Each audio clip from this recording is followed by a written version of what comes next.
This is the Biz News Podcast, one-on-one conversations with experts in business and personal development. Thinking about getting into business through a franchise? Well, there are literally thousands to choose from, ranging from well-known giants like McDonald's to those folks who scoop up dog doo-doo from yards. Yes, that's a franchise too. The guy who knows it is Gregory Mohr, a serial entrepreneur and for the past 10 years an advisor to people thinking about buying a franchise. In this edition of Bizgnus Interviews, Greg Mohr talks about the pluses and the minuses of becoming a franchisee. Well, Greg, you are talking a lot about franchises because you have walked the walk. You're just not talking about them. What are the attributes that you think are good for somebody who says, I'd like to be a franchisee of XYZ? What should they bring to that table? The ability to be coachable is the main thing on there. The reason you get into a franchise in the first place is because they already have the playbook for you. They already have the step-by-step process to do that. So you got to be able to follow a process. Doesn't mean you can't be creative, but to begin with, you got to be able to follow that process, and you got to be coachable because they're going to coach you. They're going to help you grow that business. That's the whole idea behind franchising. And you have to be willing to work long hours, I suspect.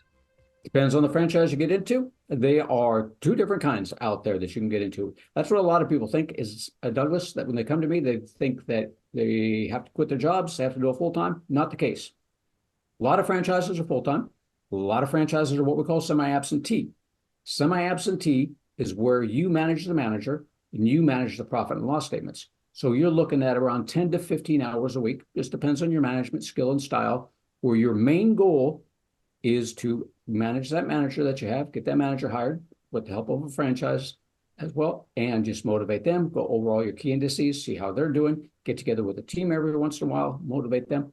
That is your role. Motivate the manager, get that manager going, make sure they're going in the right direction, and keep everybody going in that direction they should be. Greg, tell our listeners and viewers a little bit about your experience as a franchise holder. So my first experience, Douglas, as a franchise in franchise industry was actually back in high school, where, back in the late 70s, well, most of us got jobs at fast food places. Mine just happened to be Taco Bell. So I didn't even know it at the time, didn't know anything about franchises at the time, but I moved up in the Taco Bell area and started managing restaurants. And I managed restaurants for this lady in Sacramento, California area. She had 50 Taco Bells and she was a master franchiser. So I didn't know that until I started managing her restaurants. That really got me the first any notion I had about franchising. So I went on to the corporate world, moved up in the restaurant industry at different restaurants, was a restaurant manager, did that for about 15 years. Got bored with that.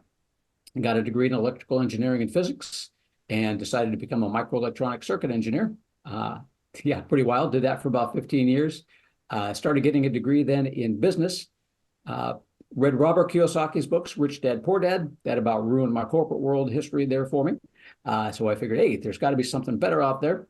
So while I was doing that, me and another engineer, we owned dry cleaners, which was privately owned. On that private business, we had that, drop-off locations for that, rental units, rental properties. So I eventually sold my portion of that to him, went off on my own. And then after I left the corporate world, I said, I've got to do something for myself. I don't have the latest, greatest idea. I loved that franchising thing back when I was, in high school, just out of high school. I got to get into a franchise. So I went clicking all over the place on the internet, trying to figure out which franchise was right for me.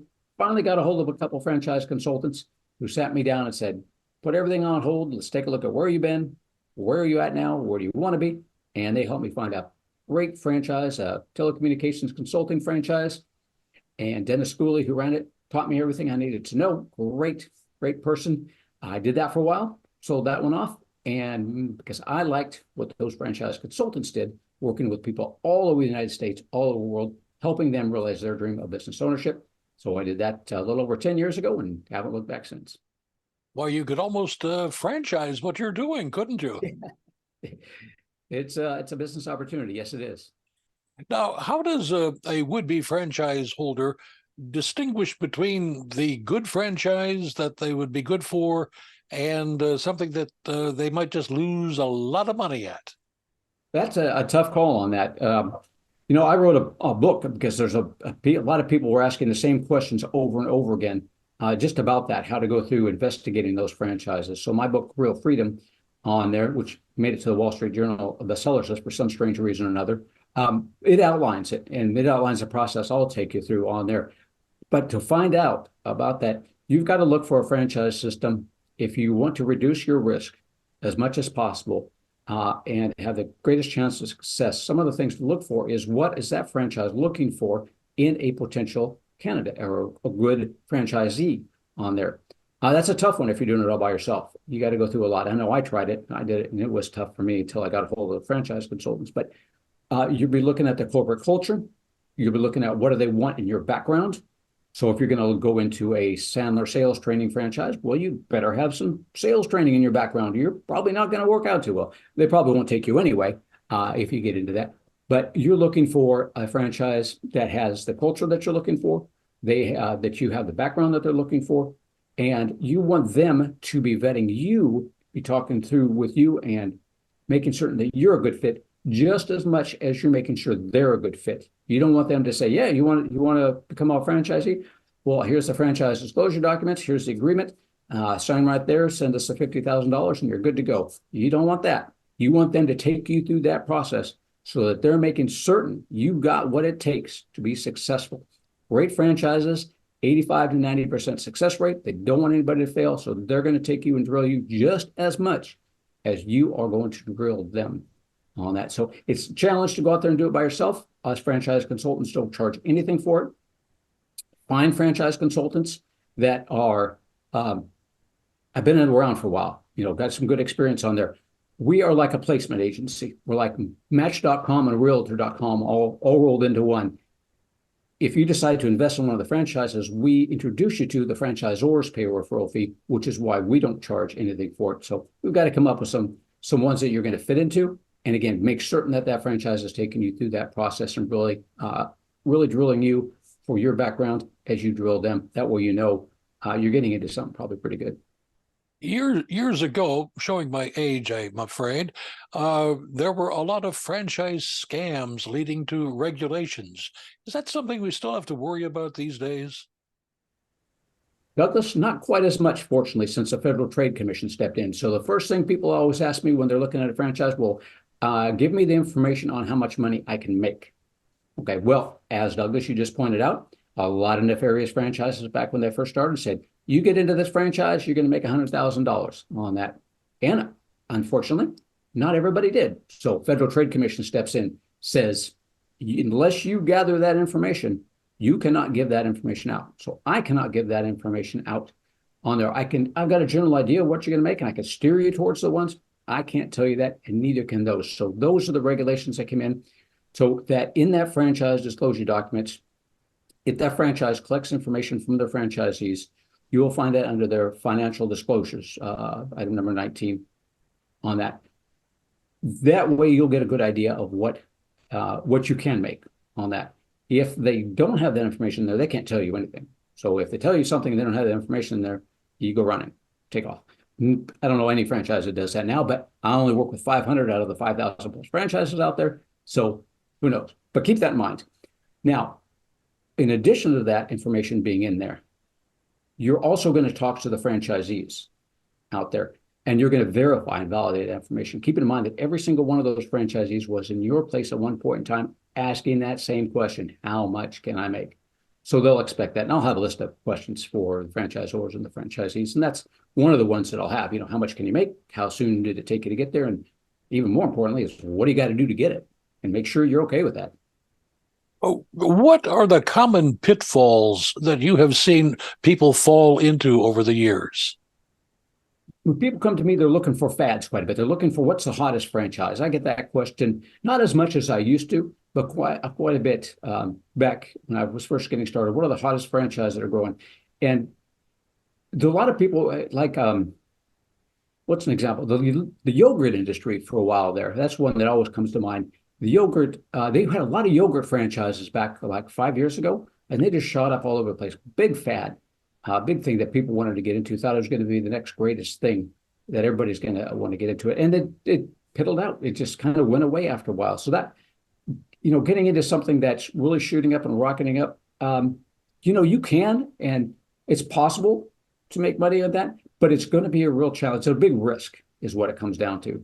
So when I tell people, we can look at those if you want to, but keep in mind, it's a bit risky. If you want to alleviate your risk, and I'm all about education. Let's just take a look at a few different industries and a few different franchises, and let's educate you so you get a good feel for them.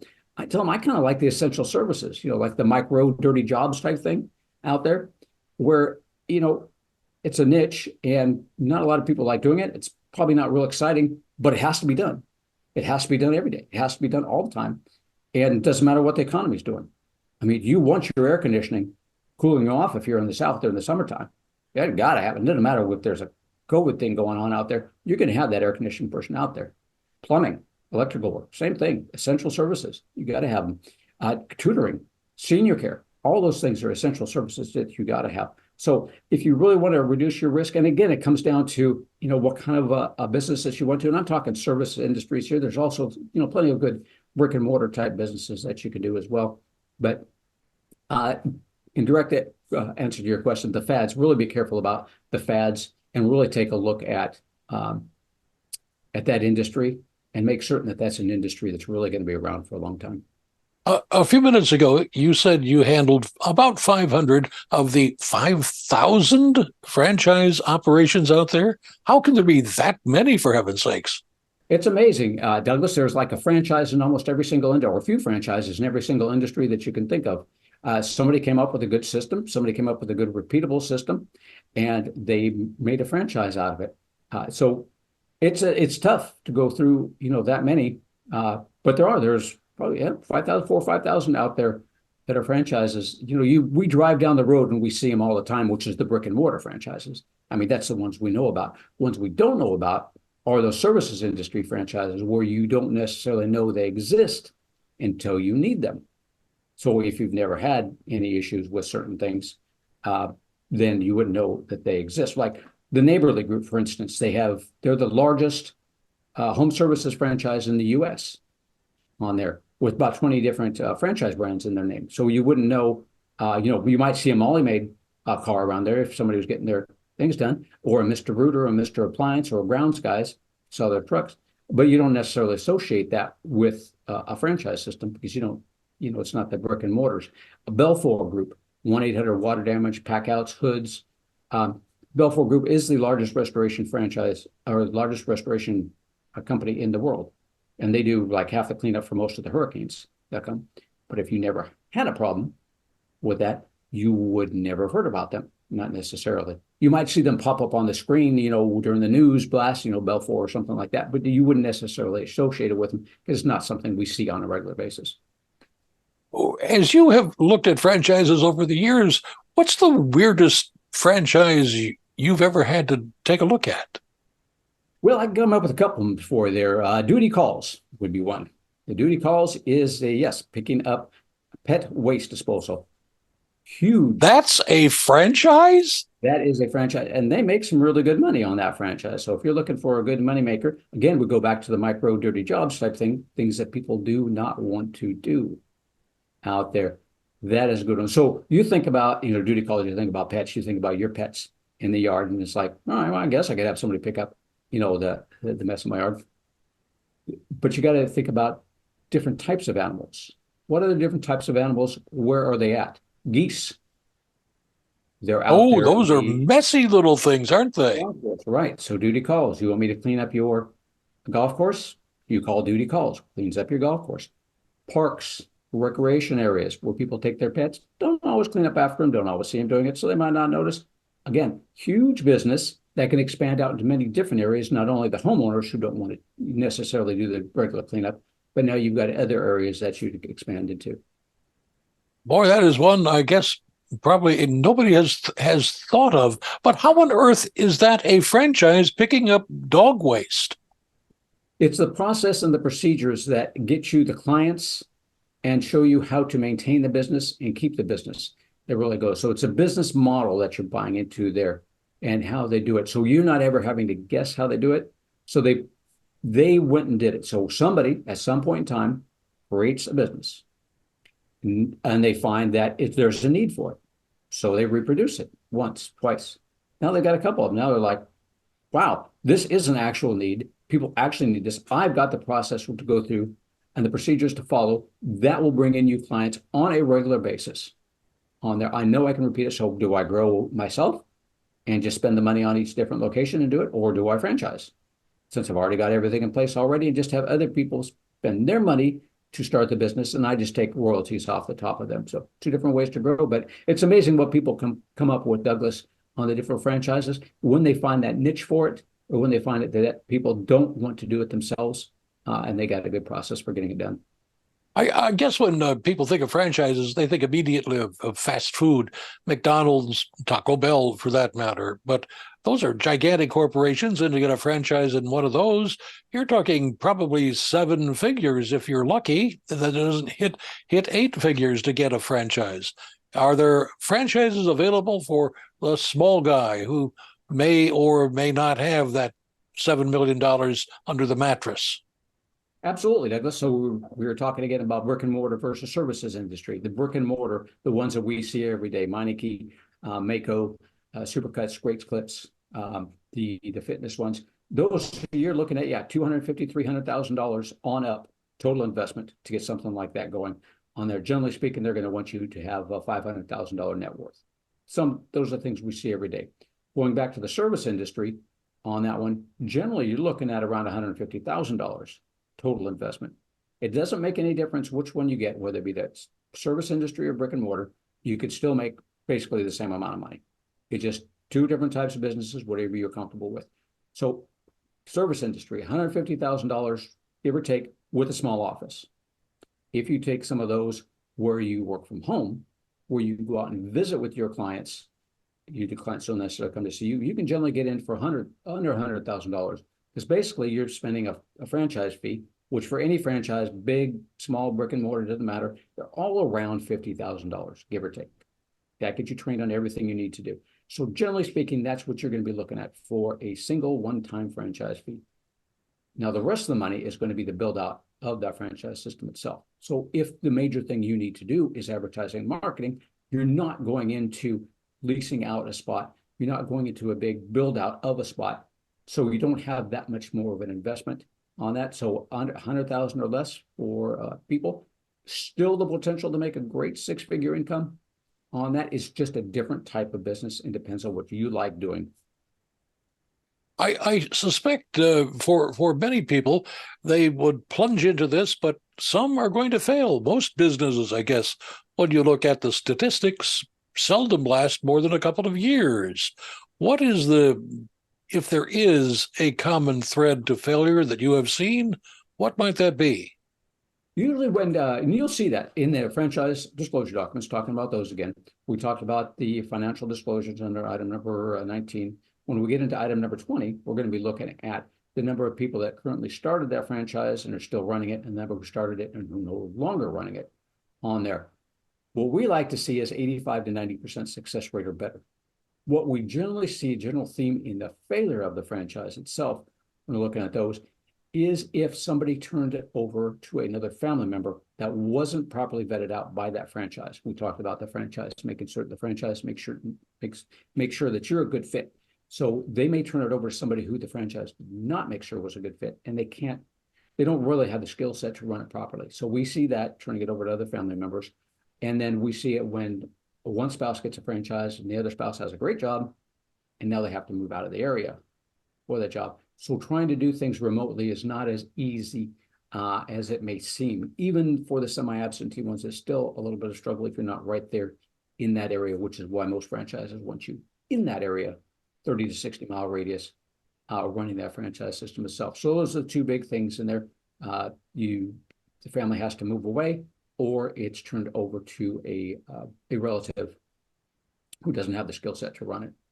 What about undercapitalization? They don't come in with enough liquid capital to keep the thing running for a while. That is a potential with, as we talked about before, some of the franchises that are maybe not as good as others at doing that sort of thing. My franchisors that I work with are very particular about the people I bring to them. So we do the vetting out of them before we send them to the franchise. The franchise has specific guidelines, not just guidelines, but rules, really strict rules about what your net worth has to be and what your liquid has to be. Because if they don't want you running out of money, you don't want to run out of money. Nobody wants to fail. So, and that's one of the, on my website that I have the 7 mistakes to avoid this, capitalization is one to take a look at. But a good franchise is going to make certain that you've got the net worth and the liquid to get that franchise running. And if you go out and try and get a loan for it, my loan people are also going to be taking a look at that to make certain that you have the necessary credit, the necessary net worth, to where you'll have the necessary money to operate that franchise and keep going. Nobody's going to guarantee that you're going to get out of bed in the morning. So that's the one big factor on that. As long as you get out of bed in the morning, as long as you got that capitalization, which everybody will make certain that you do when you're working with me, you've got a really good chance for success. Now, you mentioned earlier your book. Tell us the name of it again, please. It's called Real Freedom, Why Franchises Are Worth Considering and How They Can Be Used for Building Wealth. I wrote that one because everybody had, or not everybody, most people had a lot of the same questions in there. So I walk people through step by step of how to investigate franchises. I have real world examples and stories of people that I worked with on those. And for some strange reason, it made it to the Wall Street Journal bestseller list. I had no idea how. So many people wanted it. It was great. Really good feeling. Blessed for that one. But that really has a great breakdown for you of how to go through and look at franchises, what to look for, and examples of people that I worked with. And you mentioned a website. What is that? My website is franchisemaven.com. That's franchise, M-A-V as in Victor, E-N.com. And you are the maven, obviously. Yes, Franchise Maven is my business. That is correct, Douglas. Thank you. And Greg, what would you like to add that we haven't had a chance to talk about? There must be something there. Let's see. Oh, come to me. Or, if you're going to look into franchising, it's really difficult. I mean, I told you that I went click happy and I had all of these different people calling me, all that. Franchise consultant's a great person to get a hold of. So interview a few of them. Hopefully you'll come straight to me and you won't interview any others. I kind of prefer that. But I realize that there are lots of other people out there as well. So if you're going to look into franchising, franchise consultant is going to save you a lot of time, and we can save you some money too on that as far as the franchise goes. But it's going to save you a lot of time, a lot of headache, a lot of hassle. I've been through it before. I know how much of a hassle it was. So find a great franchise consultant, interview a few of them if you need to find that perfect one. I am not going to try and convince you that franchising is the greatest thing since sliced bread, because for some it is not. So we are going to find out along the way. We're going to educate you, get you to know what the franchise is all about, what you're getting yourself into. And along the way, I'll have funding people for you to talk to. I'll have CPAs for you to talk to. I'll have franchise attorneys for you to talk to. And I guarantee you, they will make certain that you know what you're getting yourself into before you get into it, before you sign any documents at all. But I'm all about education on that. So call me anytime. You've been watching the Biznews Podcast. We welcome your input. Send your email to editor@biznews.com. Thanks for watching.